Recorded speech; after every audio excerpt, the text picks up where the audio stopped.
तर बातमी आहे अकोल्यातनं। राज्यात उन्हाचा तडाखा आता जीव घेणा ठरू लागला, त्यामुळे काळजी घ्या। अकोल्यामध्ये काय घडले बघा।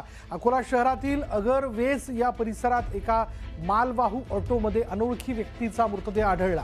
अकोल्यात सध्या सूर्याचा आगडोंब सुरू असून तापमानाचा पारा 44 अंशांवरती पोहोचला आणि याच तीव्र उष्णतेचा फटका बसल्यानं या व्यक्तीचा मृत्यू झाल्याचा प्राथमिक अंदाज पोलिसांनी वर्तवला आहे। पोलिसांनी दिलेल्या माहितीनुसार संबंधित व्यक्ती सकाळपासून परिसरात फिरत होती आणि अचानक उभ्या असलेल्या ऑटोत तिचा मृतदेह सापडला।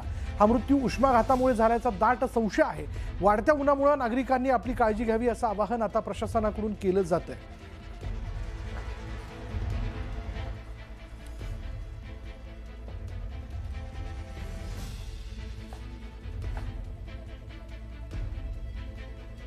एक अनोळखी पुरुषाची डेड बॉडी मिळाल्याची माहिती मिळतात। तात्काळ पोलीस जुने शहर आणि अकोला पोलीसतर्फे इथे स्पॉटला आलेले आहोत। एक अनोळखी इसमाचा मृत्यू ऑटोमध्ये झाल्याची माहिती प्राप्त आहे। त्या अनुषंगाने त्याला पुढे चेक केले असता प्राथमिक अंदाजानुसार कोणत्याही प्रकारचा घातपात दिसत नसून कदाचित उष्माघात किंवा याच्यामुळे त्याचा मृत्यू झाल्याची प्राथमिक माहिती मिळत आहे। तसेच